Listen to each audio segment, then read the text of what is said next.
నమస్కారం.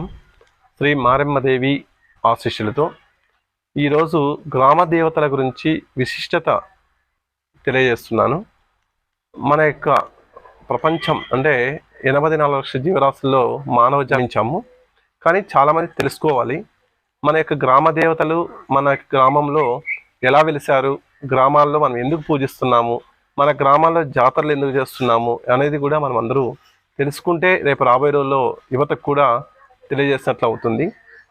ఈరోజు మహాకాళి, మహాలక్ష్మి, మహాసరస్వతి వీళ్ళ ఆధ్వర్యం నుంచి ఈ యొక్క పార్వతీదేవి అంశలో ఈ యొక్క గ్రామ దేవతలు ఎల్లమ్మ, గంగమ్మ, మారెమ్మ, సప్పలమ్మ, చౌడేశ్వరి, ఈ పెద్దమ్మ, ఎర్రపోచమ్మ, నల్లపోచమ్మ వీళ్ళంతా ఒక ఆది పరాశక్తి స్వరూపం. గ్రామ దేవతని కొల్చడం వల్ల ఆ గ్రామము అష్ట ఐశ్వర్యాలతో తూగుతుంది.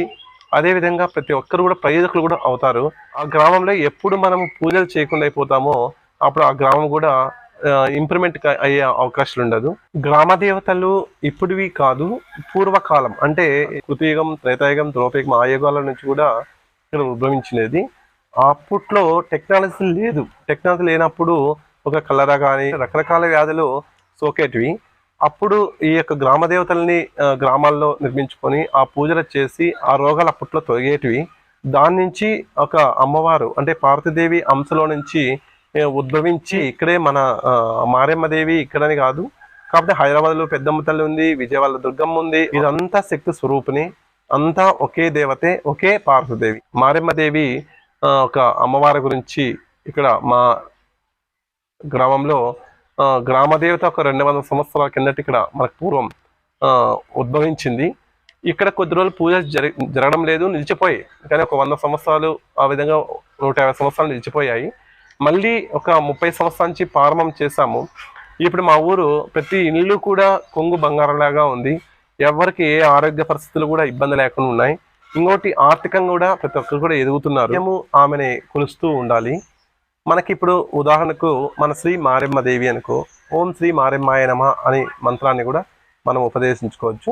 లేదు సర్వమంగళ మాంగళ్యే శివే సర్వార్థ సాధకే శరణ్యే త్రయాంబిక దేవి నారాయణి నమోస్తుతే అనే మంత్రాన్ని కూడా ప్రతిరోజు కూడా మనము జపం చేసుకోవచ్చు, ఆమెను స్మరించుకోవచ్చు.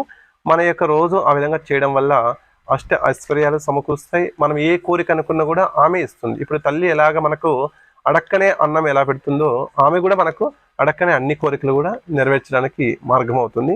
కానీ మనము 24 గంటలు అమ్మ నామస్మరణతో పలకాలి.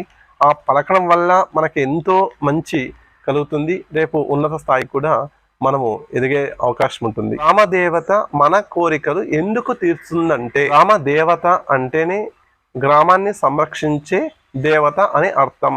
కనుక మన గ్రామంలో ఉన్న ప్రతి ఒక్క మనిషి కోరికలను త్రికర శుద్ధితో కోరితే అమ్మ తప్పకుండా తీరుస్తుంది.